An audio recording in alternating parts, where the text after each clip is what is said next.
of businesses. There we go. Industry associations, nonprofits, local governments, and communities and state federal agencies, as well as universities, sea grant programs, as well as individuals dedicating to supporting, preserving, and enhancing our nation's working waterfronts and waterways. Through these efforts, which include our national conference, our listserv, our website, internships, and webinars like this one, we increase the capacity of coastal communities and stakeholders to make those informed decisions, balance diverse uses, ensure access, and also plan for the future of their working waterfront and waterways. If you're not already part of our network, we invite you to sign up for our listserv, where you can post questions and opportunities, as well as learn about tools and resources that we keep up on our website and stay up with the latest day-to-day happenings. And that will be in our chat in a moment. But some housekeeping items. We encourage everyone to stay on mute so we can hear our presenters most clearly. Please put any questions in the Q&A box, and we'll be monitoring that, and we'll do our best to address your questions. As you know, we're recording this webinar so we can share it with others who aren't able to attend today. And I would like to introduce Shannon Hogan. She is one of our members of the National Working Waterfront Network on our executive committee. She's also a research associate at Urban Harbors Institute at UMass Boston. She helps us do a ton of things, including coordinate these network activities and initiatives, including the internship program, and we'll be moderating today. Shannon, want to take it? Thank you. Trying to figure out how to unmute myself. Thank you, Laura. Thank you everyone for being here today. I'm just going to give a brief overview of the internship program for those of you who are new to the network, and then I'll introduce the speakers we have, and then we'll get started. So we began the internship program in 2021 with seed funding from the Walton Family Foundation, and that continued through 2024. The focus of past internships has been on conducting applied research specific to commercial fishing communities and in partnership with commercial fishing communities. The past years have been very successful, and building on the success of these years, we have decided to continue this program with funds from the National Working Waterfront Network. And we have sort of expanded our focus to any research related to working waterfronts. So in addition to commercial fishing communities. These internships are great. They provide graduate students with an opportunity to gain career skills, real world experience, while supporting industry members who focus on preserving and advancing the resilience of working waterfronts. It's also a great way for the network to engage with potential new members and just kind of meet different people along working waterfronts around the country in person, virtually, etc. I do want to thank, obviously, the network's internship committee for their work to continue this program. We are grateful for everyone's support within the committee and also just within the broader network, which has allowed us to grow our program. And this year, I think we're in our fourth round.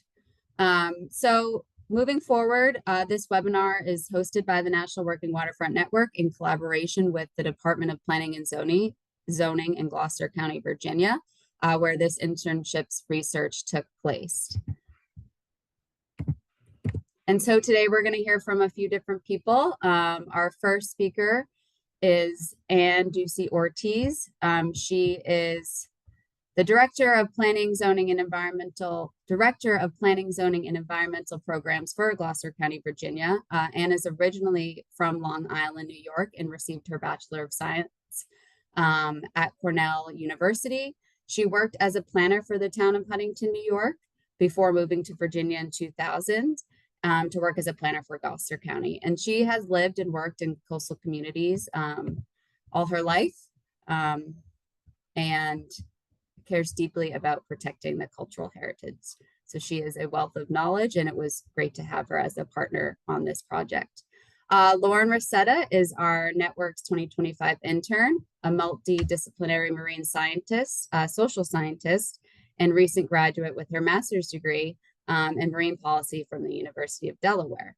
Her work has focused on the social dimensions of the transition from from energy to renewable energy, from an energy justice framework. After her internship, Lauren is going to be moving to Maine on a small island where she will serve as an Island Institute Fellow with the Island Institute for 2 years, focusing on community-led planning and resilience processes. So hopefully this internship gave her a taste of some planning activities. And also Sean McNash was a big part of this project. He is a planner with Gloucester County, Virginia. He has been since 2013 and works on a variety of projects, including development reviews, comprehensive planning activities, and other planning commission related activities. Sean also contributes to the county as a high school volleyball coach. So we're going to go to Ann Ducey Ortiz, and she's going to give us some background on Gloucester County, Virginia, just the history of the working waterfronts in that area. And then that will lead into what research was done for this internship. So I'm going to stop sharing my screen, Ann, and pass it on to you. Thank you. Is my screen visible yet? Almost. Okay. There we go. Okay, great. Well, thank you. I'm Ann Ducey Ortiz with Gloucester County, and I'm really excited to be part of this program. So I just wanted to set the stage a little. Gloucester County is located at the southern tip of Virginia's Middle Peninsula. It's about an hour west of the city of Richmond and about 3 hours south of Washington, D.C. You can see here we're north of the historic Triangle, Colonial Williamsburg, Yorktown, and Jamestown, and we are the home of Where Wicomico with Pocahontas and Powhatan. The county consists of about 218 square miles of land with over 296 miles of waterways, including the York River to the south, the Severn Ware Rivers to the east, and the Piankatank River along the north. So we have a lot of coastal areas. Gloucester remained primarily rural agricultural community throughout the Civil War, where the county's economy consisted of large tobacco growing plantations. Following the war, the cultivation of other agricultural products such as corn, soybeans, and flower bulbs increased along with fisheries and shellfish industries. So we are the daffodil capital of the world, supposedly. The county remained rural with stable population through the 1970s, covered by scattered countryside houses spread across farmlands and surrounded by undisturbed natural areas with a few rural settlements. This is a picture of the ferry that used to connect us to the peninsula, but in 1952, they built the Coleman Bridge, and that kind of opened up the land for suburbanization.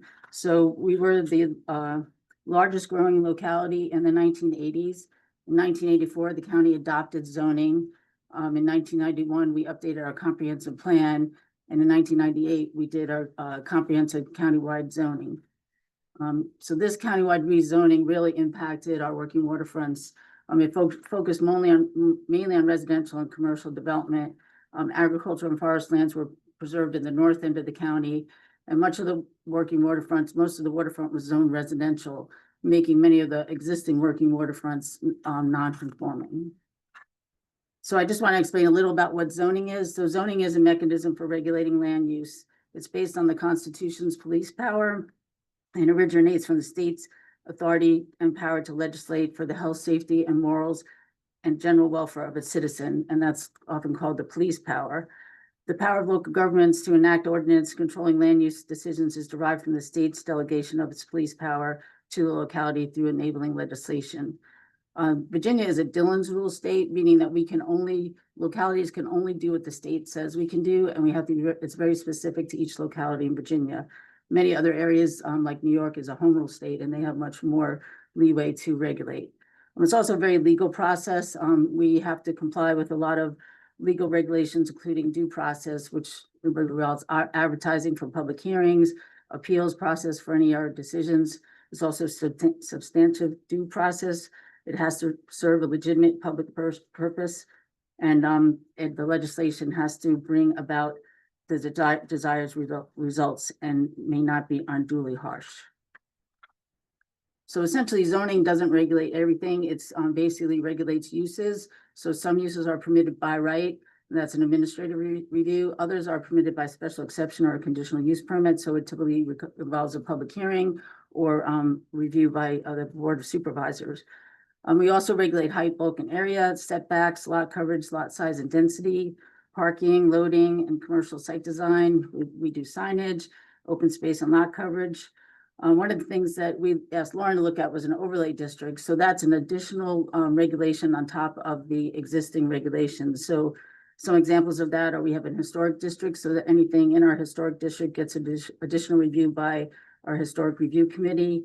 We also have a gateway district, our highway corridor, which we have additional regulations for landscaping and signage. And so the idea of a working waterfront district is maybe allowing additional uses on top of those residentially zoned areas that may allow existing working waterfronts to retain their uses or to create new ones. So a little about non-conforming uses. Basically, these uses existed prior to any zoning changes. So they're legally allowed to stay there. They're what you'd call grandfathered, the vested rights to allow to remain. But they can expand, and then they, as long as they come closer conformity to the existing regulations. Based on state law, if that use stops for more than 2 years, it's no longer can continue, and it has to be replaced by a permitted use. And that time frame again is in state code. So there's also other land use regulations that we don't control, like sanitary issues, health department issues, building code, Department of Transportation. Here in Virginia, we have the Chesapeake Bay Preservation Act, which affects anything along the water and anything that's connected to the bay. The Virginia Marine Resources Commission, they regulate anything out on the water. We have subdivision regulations. We have a Wetlands Act that regulates anything along the waterfront, and then erosion and sediment control and stormwater. So all these regulations on top of zoning really impact anything that's done in the county, but especially affects things along the water. So as we were growing as suburbanization, our existing working waterfronts, mostly watermen and aquaculture, has become really big. There started to be a lot of conflicts between recreational uses, residential uses, and these working waterfronts. So our Middle Peninsula Planning District, which is our regional planning district, they got a grant from the Coastal Zone CZM, Coastal Zone Management Commission, and they began working on working waterfronts since 2005, and they've done a lot of work on it, and I've been very lucky to be involved with all this work. And as you can see, we did a lot of plans and we got a lot of input, but we never did anything with it because we're a very limited staff and we never had time. And this slide I took from one of Louis Lawrence's. He's the executive director with the Middle Peninsula Planning District. And, you know, this is what we're seeing here in Gloucester, what's at stake. We're losing all our working waterfronts because as watermen and waterwomen die and nobody uses their property, the property becomes non-conforming. And then these areas are no longer available for new watermen or new working waterfronts to go into them. So our future land use in our comprehensive plan, we're actually getting ready to update our comprehensive plan. We do identify working waterfronts, and we say that we want them to continue and we want them to remain. And so the plan actually says that a specific zoning or overlay district is recommended to protect existing working waterfront uses and allow for new development in compatible locations that do not negatively impact existing residential development or local waterway quality. So that is what our plan says. That plan was adopted in 2016, and to date, we don't have a new district. So that's where Lauren comes in. So again, I've been a part of the listserv for quite a while. I love getting the emails, and when I saw this opportunity for an intern and the fact that we had no one to actually do some of this work, I thought it was a great opportunity. So we applied for and were able to receive the internship, and we had a lot of great candidates, but Lauren was an excellent fit for this, and we were really excited to work with her, and it's been a great experience for us here. So with that, I will turn it over to Lauren. Thanks, Anne. I will share my screen. Sorry, Lauren, I just want to mention really quick to everyone. Oh, go ahead. Sorry about that. No, you're good. I forgot my introduction. Just to let everyone know, if you have any questions, you can put them in the chat directly, or you can raise your hand as well. And I think we'll take questions officially after the following presentations. Thanks. Yep. So yeah, hi everybody. I'm going to be presenting my process, findings, and recommendations from my internship project focused on working waterfronts in Gloucester County, Virginia. Anne just gave us a really awesome introduction to the background, to the area, but just to reiterate once again, there's a long regional history and culture that is shaped by many different maritime activities, such as commercial fishing and shipbuilding. Currently, like Anne was mentioning, the region is facing sort of intersecting and interacting threats, including that aging working waterfront user base, pressures from increased residential development causing those use conflicts that Anne was describing, as well as environmental degradation and sea level rise. And so again, this is where I come in. Shannon and Anne already introduced me, so I don't have to really do that. But just to reiterate that I've been working with the folks from Gloucester County to engage in mixed methods applied research to understand community and public perspectives on changes to the working waterfront to best inform recommendations to the county's zoning practices. And at the start of my internship, I knew that I wanted to have a sort of mixed methods methodology, because I knew that this would enable me to reach the most amount of people while also being able to dive deep into their perspectives. And so I started with semi-structured interviews that were supported by Anne through using propulsive sampling, where we identified specific people to speak with, because she really knew the kinds of business owners and watermen and women that I would benefit a lot from speaking with. And so I reached out to 20 people and completed 9 interviews, so a response rate of about 45%. Then I engaged in thematic analysis of those interviews, where I kind of stemmed together all of the different themes that were present in each of the interviews. And I uncovered 8 key themes, which I'll discuss very briefly in just a bit. And then the second method I used was attitudinal surveys to capture the community's perspective of the waterfront and the working waterfront.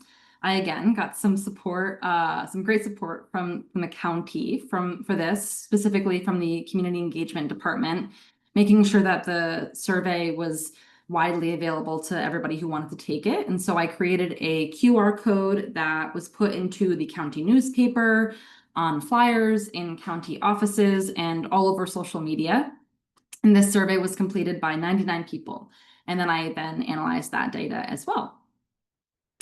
So these next 2 slides, I know there's a lot of words. The next 2 slides are really meant to give you a very brief glimpse into each of the instruments that I designed to collect that data. This is a look inside the interview guide, where the initial question is really meant to be a very broad, a really broad question. And if folks were in need of, some follow-ups to dive a little deeper, there are some follow-up questions for me to consider too.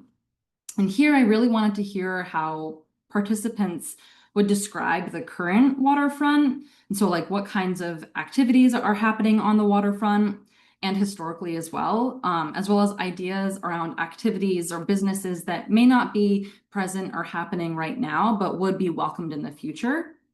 I also wanted to understand how people would like to see the future of the working waterfront. And so important ideas and considerations for the recommendations to decision makers that could create the environment in which that waterfront they're describing is actually possible. And so the interview guide was really centered on capturing people's perspectives on the challenges and potential zoning changes to the waterfront that could benefit everyone. And so my focus was entirely on supporting folks that use and rely on the waterfront, and to allow them to share their sort of visions and for a future that works for them and works for everyone. And so similarly, the survey looked to ask questions around the community's perspective of the working waterfront. And so I wanted to understand the preferences of the community regarding how waterfront uses were being prioritized, whether it was important to them to prioritize those traditional sort of historical uses, whether it was important to them to encourage diversifying uses, or importantly, both at the same time being equally prioritized. And I also really wanted to understand public perceptions of decision-making processes for the zoning process. And so what kinds of preferences people had for zoning changes and policies to support and protect the working waterfront. And so that includes, do you think that creating an overlay district would be beneficial for the community? So I won't have time to go through all of these, but these next two slides are really showing all of the themes that came through my interviews. And to expand on a couple of them, folks were really interested in expanding what's included in the definition of a working waterfront.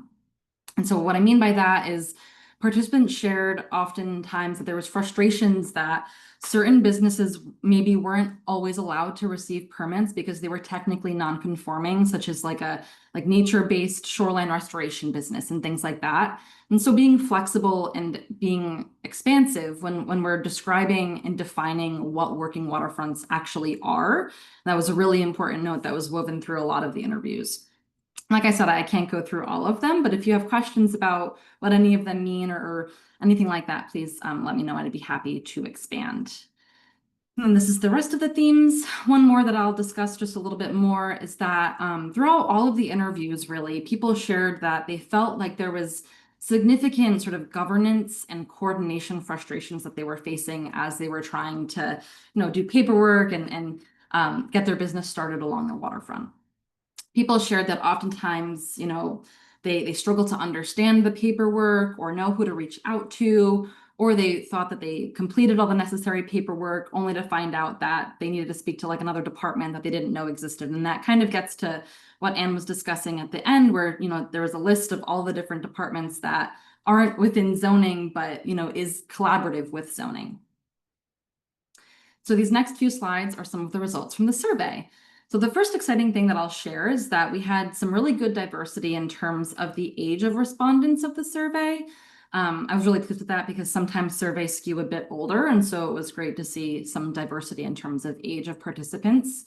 And so one of the questions in the survey asked participants to identify the most significant threat to the working waterfront. And the three most chosen threats were overdevelopment of residential properties, environmental degradation and sea level rise, and the loss of traditional uses. And so it was really important to see this consistency across the interviews and across the survey as well, where business owners and watermen and women shared the same concerns felt by the community.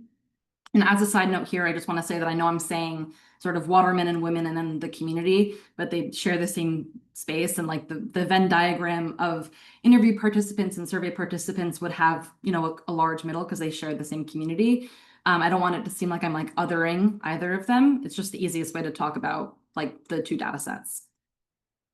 And so there was also a question in the survey about preferences for whether people thought that zoning actions were necessary, and whether or not they had preferences for how the working waterfront uses were prioritized in the future.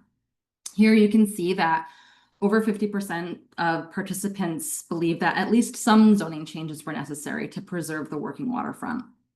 And then the second graph here shows that when compared to either only diversifying the waterfront or only keeping traditional uses as a priority, folks really have a preference for keeping both traditional uses and diversifying uses. So that's really important to note too. And so some of my really key takeaways, like I mentioned before, findings from the interviews and the survey reflect each other. And so across both data sets, participants were concerned about, decreasing public access to the waterfront for all uses, overdevelopment of residential properties along the waterfront and how it impacts the longevity of the working waterfront, a decline in those historical uses, and an interest in diversifying the waterfront in terms of activities and those uses. And then going back to that question I discussed before, participants were most likely to choose the planning division's decision to create a working waterfront zoning overlay, and to encourage new uses and to protect traditional uses. And so that's really important to note too, that this is something that when given an option of the zoning choices, this is the one that the community chose the most. And so with all of the data that I collected, along with desktop research of other regional places that have working waterfronts and similar conflicts that Gloucester County does, I've come up with the following recommendations. And so I don't think it will be a spoiler that the first is the creation of a waterfront zoning overlay district. The purpose of the overlay district is to really make sure that non-water dependent uses do not displace water dependent uses. And then to make sure that public access of the waterfront is integrated into what we mean when we say water dependent use. And to ensure that development along the waterfront is aligned with sea level rise and storm surge projections to promote resiliency in the future. And so in terms of the considerations for the overlay district, my recommendation is to prioritize a very place-based, historically informed prioritization of development along the waterfront using a tier-based system, where tier 1 is water dependent uses, tier 2 is supportive to those water dependent uses, and then tier 3 is incompatible and incompatible with those water dependent uses. And so to give you an idea of what I mean when I say those things, here are some activities that are associated with each of those tiers. So tier 1, like I said, is water dependent. And so that includes, aquaculture, commercial fishing, seaweed and kelp farming. I won't go through all of them, but you kind of get the gist there. And then tier 2, you can think of these as accessories to those water dependent uses, like bait and tackle shops, seafood markets, waterfront restaurants that are, serving like local catch. And then tier 3 is incompatible, which includes all residential development. And so when I say place-based, I mean that the overlay should be very flexible and move alongside the needs of each part of the county. And so the overlay could almost be considered like a sliding scale overlay, where depending on where you are in the county, the spatial scope of the overlay could shift depending on how rural or dense or environmentally vulnerable that area is. And so these are the 3 spatial scopes that I've produced for the overlay: parcel specific, waterway specific, and county-wide. And then as you can see, each of them have their own strengths and drawbacks as well. And so, a parcel specific scope could be beneficial because of how tailored it could be, but it may miss some of the larger sort of land use patterns within the region. And then a waterway specific scope could be, best to align with environmental vulnerabilities, but it could be kind of complex to enforce. And then a county-wide scope is, of course, the least restrictive and kind of gives a broad brush, but it may also risk applying, that broad brush to a very diverse place, and that could get kind of tricky. And so overall, I think that each of them have their sort of space to be effective within the county, but it requires someone or a team really with a lot of like local ecological and social and economic knowledge of the county to implement them, aka not me, because I'm not there. So, and then my second set of recommendations are less about zoning and more really big picture, potentially more suited to the comprehensive planning process, like Anne was just mentioning, is underway. And so firstly, I think it's super important to integrate sea level rise projection maps into all of the mapping processes of the comprehensive plan and in the zoning processes as well, because we're planning for people and for places, and those places are changing very rapidly. And so therefore, I think it's really important to be realistic in that planning process to ensure that, the people who are benefiting from these changes and these decisions are set up for future success. And then throughout conversations and within the sort of text box, open-ended questions of the survey, it was super clear that people wanted to be able to enjoy the waterfront really no matter what they were doing. And so there were consistent remarks about, a lack of places to sit or walk or bike. And so a recommendation that I have here is what I'm calling greening the waterfront. So really taking some time to make sure that this area is a place where folks can enjoy the waterfront, whether that's like a picnic bench or a walkway or something like that, and enjoying the waterfront as much recreationally as they can commercially. And so something else that was discussed in my conversations was this frustration with that lack of clarity and governance when attempting to develop a business along the waterfront. So I think it would be beneficial to create a working waterfront committee that's really made up of local and regional planners, environmental agencies, academics, business owners, all kinds of folks, to promote collaboration and to create pamphlets and other kinds of literature to be distributed to the public in the hopes of decreasing those sort of frustration-based contacts with the county when attempting to apply for permits and other items along the waterfront. And then lastly, another worry amongst the community is that the folks who use the working waterfront are an aging population, and that there isn't a significant amount of younger new entrants into that system. And so my last recommendation is for collaboration to occur with nonprofits and economic development agencies and the county, for them to consider methods to incentivize new folks to enter the working waterfront space, and potentially for that development to have additional incentives to be focused on sea level rise adaptation or mitigation actions. And so in conclusion, my work and the work that I've been doing with Anne and Sean and Shannon is really focused on seeking meaningful input on the process of decision making. And so the recommendations and all the findings that I presented here are centered on what I heard directly from the community. And so I thank everyone that I spoke to and everyone that that took the survey, because they really informed my recommendations. And so Anne is going to spend some time now discussing how the county foresees taking my recommendations from theory to practice and action. And so I will stop sharing and let Anne take it away again. Thanks, Lauren.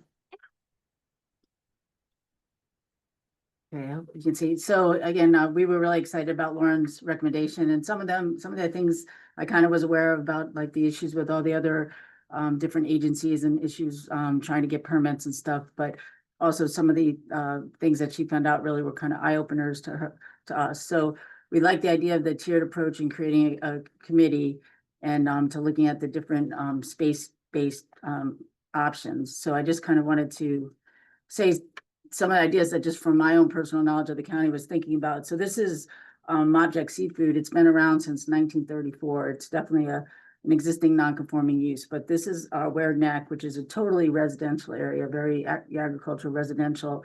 And so this might be a great opportunity for that parcel-based approach, where we have a business here, we have Mobject Seafood here. I mean, it's a $1 million company. It's they're big, a small little footprint, but they have a lot of oysters out in the bay. And maybe just create this little area as an overlay and be very specific as to what uses would be permitted in this kind of parcel-based approach. This is the Perrin River. This was historically a working waterfront with a lot of watermen coming and going from here. And you saw in one of those slides, the Middle Peninsula actually did a plan for the Perrin River. And so this might be a great one for the waterfront approach of waterway approach. We have the Paradise Marina here. There's a bunch of there's a couple oyster businesses here, but this area, it's in the part of our county that gets a lot of flooding. There's no water and sewer, no public water and sewer. There's a lot of environmental constraints here. So this might be a great way to maybe relax a lot of our regulations and allow in this overlay different things that we wouldn't maybe allow elsewhere, but because of sea level rise, because of the the lack of facilities, maybe be a little more relaxed in our regulations. And again, this one, there aren't as many houses here, so we might be able to allow more uses that maybe wouldn't interfere with residential. This is way out in Guinea. This is definitely a flood prone area, but this is an example of somebody that actually was able, a young couple, to redo an existing working waterfront. So this was a seafood processing plant, and they subdivided, and they actually bought the building that was used for the maintenance of the vehicles for the seafood business. And they are a great example of what Lauren talked about, of having a really difficult time. They had to do a pump and haul to get their septic. They had building code issues with handicap accessibility. It cost them a lot of time, a lot of money, and a lot of confusion. They are a great couple, and they have a very successful business, but they had a lot of trouble getting it to this point. They would like to expand and do more ecotourism, and so hopefully we can come up with regulations that would help them to expand their business by right. But again, this area is zone residential.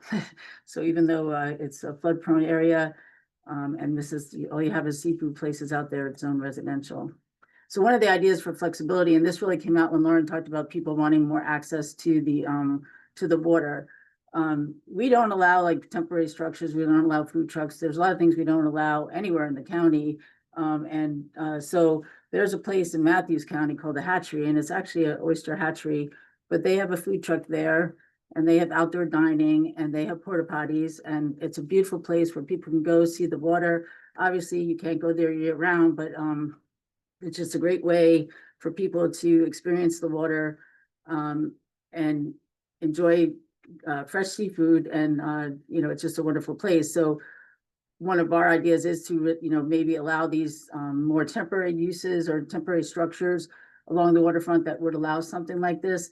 And that would also be good for areas that flood. Like, you don't want to invest a lot in infrastructure if this is going to flood. So if you have picnic tables and porta potties, they can be moved. So definitely want to explore that in different areas of our county, that we can maybe relax the regulations along the water, while considering, we also want to protect water quality and those kind of things, but just maybe enable people to do more along the waterfront that would allow businesses to thrive, but also allow people to see the water.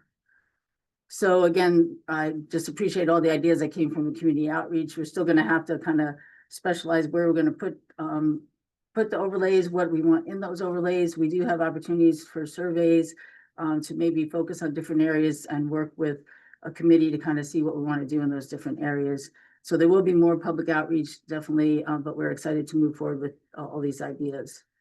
And again, I just wanted to thank everyone, especially the National Working Waterfronts Network, and Lauren, our community engagement people were wonderful helping Lauren get the word out. The Middle Peninsula Planning District kind of set the stage for a lot of this work, and Lauren used a lot of their information to get her background. So just really appreciate everyone's input. It's been a great experience for us. That's all I have. Awesome. Thanks, Anne. Thanks, everyone. Thanks, Lauren. So now we can open up the floor to questions or comments. So you can feel free to raise your hand or put a question in the chat. If you have any questions about what you heard here today about the National Working Waterfront Network, about the work that we're doing and that Gloucester County is doing, feel free to raise your hand or put a question in the chat.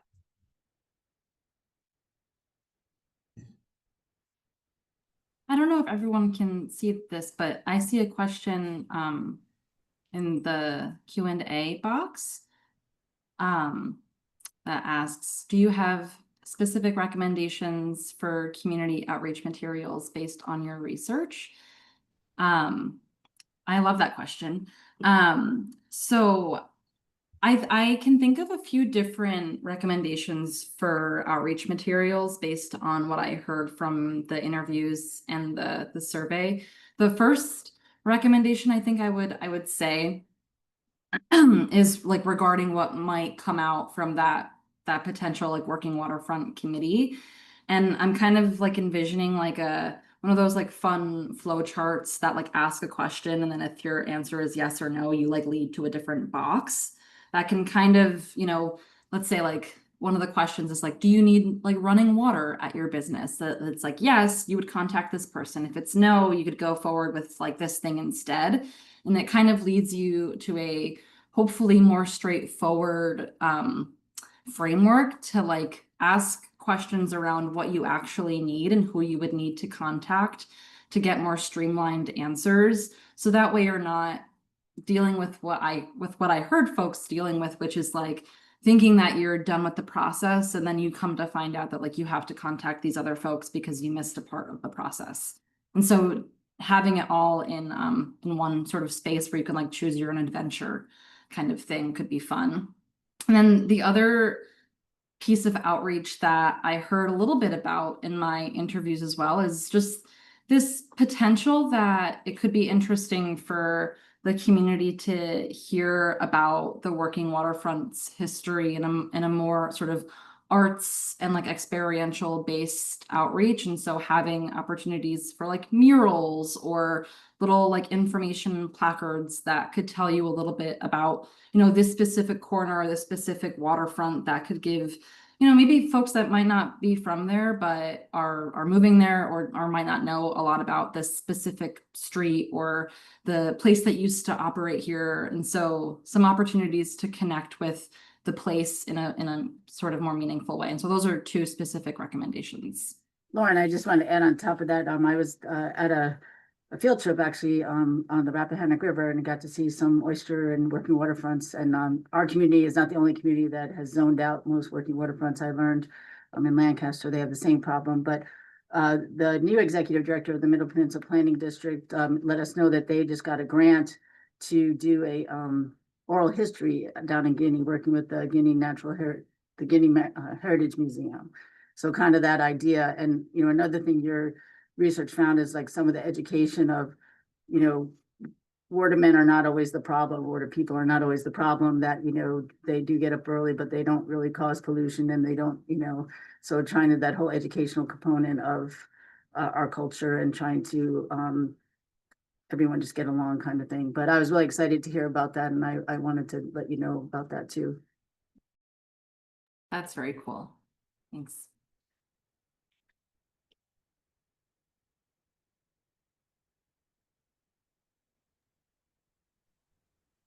Yeah, it looks like we have one more question in the Q&A. It says, what time frame will it take for the county to put these ideas into practice? Anne or Sean, do you have thoughts on that?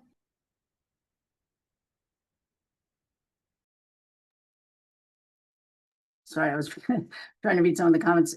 It's going to take a while because I just gave some examples of our thoughts. I do have a person, talked to actually one of our senior planners who's going to start working on it. But I do think we're going to need more outreach. So like when we look at the Ware River, like how people would perceive us creating those parcel, like a parcel based overlay. Same thing at Perrin, like, and we do have opportunities now with, technology to be able to actually do surveys that are based on certain areas. So that's kind of maybe the idea of trying to outreach certain areas to look at different overlays in different areas, because I don't think, one size doesn't fit all. Like, I don't think a countywide overlay would really work, because every area, some are very, very residential, some are less so. So, what would work in each area. And because so much of our waterfront is already developed residentially, the neighbors have a lot to say. So, any ordinance has to get adopted by the Board of Supervisors. So we definitely have to make sure that people are in favor of. But I think this is a great start. And I think we have some great ideas. It really, again, does go down to having the resources to work on it. And so trying to be able to have one person focus on this is what we really need to do. But so I'm thinking like a year, probably at least, for it to. And to add to that, the vast majority of our county is adjacent to waterway. So with that multi-scope approach, we'll have to do some geographical identification and analysis as to grouping areas and determining what of those scopes are applicable to it, but also considering what other aspects may influence what scope we apply, such as we have multiple state or federal park properties and historical properties along some of the waterways. We also have multiple military properties on the other side of the waterways. And so that could be influencing factors as to which approach we would apply in different geographical areas of those waterways. So we're going to have to do legwork prior to even bringing it to the public forum and having those discussions at the public forum. Thank you both. I think we have a question about where folks can find your paper. Think, Lauren? It is, I'm finalizing it currently, and I wanted to wait until after this presentation just in case I got feedback that made me want to change anything. So that's a great question. I am certainly like open to sending it directly to folks if if they want to email me. I don't know if like the National Working Waterfront Network would want to put it on like their site or something, but I would also be open to that. So there's lots of different, I'm open to putting it out there. I just don't know how. You can put it on our website too. We have Yeah, a yeah. initiatives site, so. Yeah, and the network will post it on their website as well. So when we share the webinar recording, we'll share a link to the resources and we can send it out to the listserv. Anne and both we'll make sure everyone has access to it. Cool. Perfect. I think we have one more in our Q&A from Sam, appreciating this presentation. And the question goes to Anne about the proposed spatial partitioning of zoning, and whether you can describe in a bit more detail what criteria these zoning units will be based on. So again, So go ahead, sorry.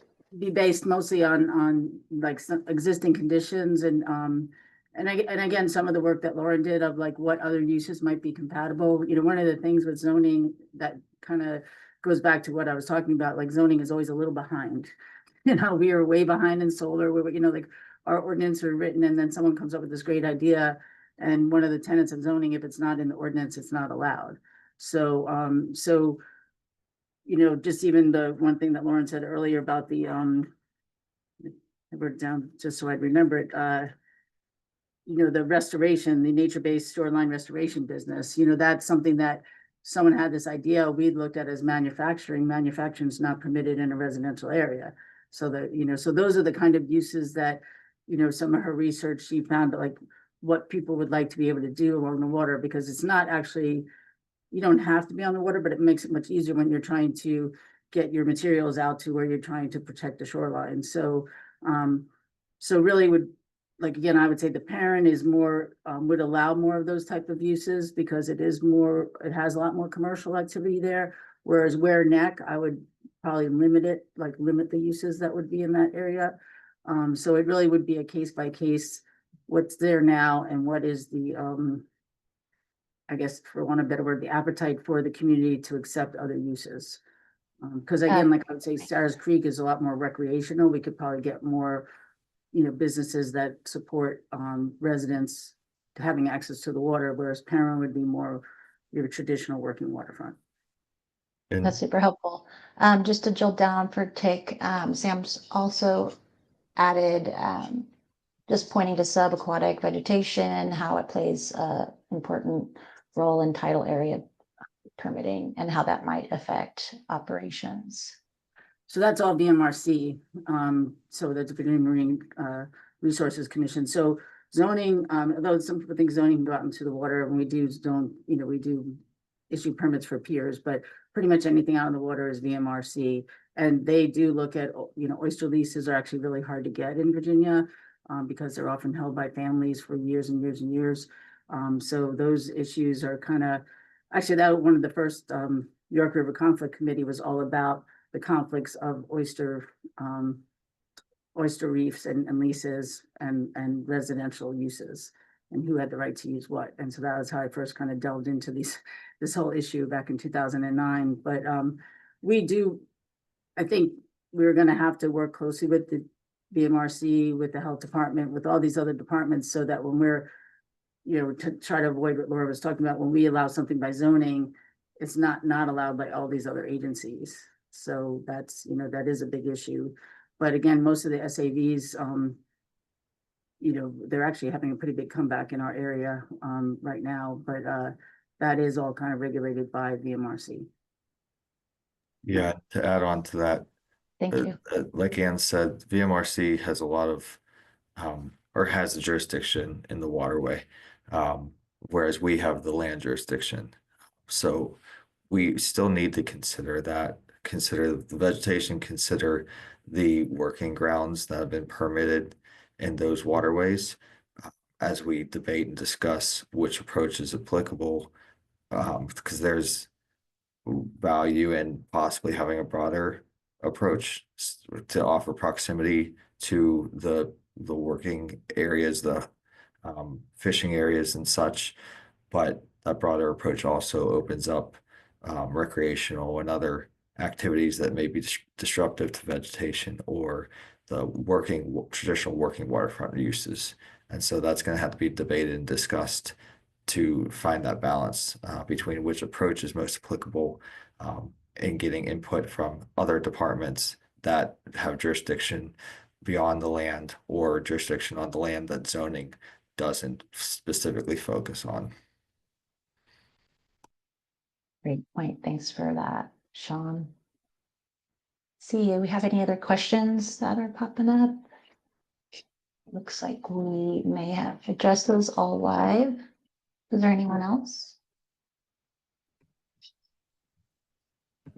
I did notice in the comments from the DOT, the Middle Peninsula did get it's a RAISE grant they got, and they're looking at different existing working waterfronts, but they're the public waterfronts, so they're already publicly owned lands, and they're currently used by watermen to kind of drop off their catch and those kind of things. So the Middle Peninsula did get a RAISE grant, and they are looking at how we can improve certain public working waterfronts in Gloucester County as well as throughout the Middle Peninsula. So that's an exciting program.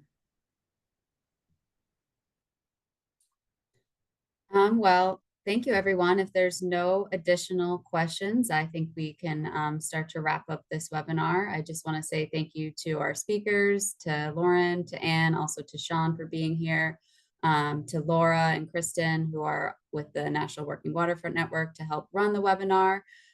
Just a reminder that this webinar was recorded. I know we've said that a few times already, but it will be available for other people to watch if you didn't get a chance to catch it. We will also be sharing the resources, the paper and recommendations that Lauren put together. And if anyone has any questions in the meantime, feel free to reach out to myself or any one of us on this webinar. And we hope you have a great day. Thank you so much.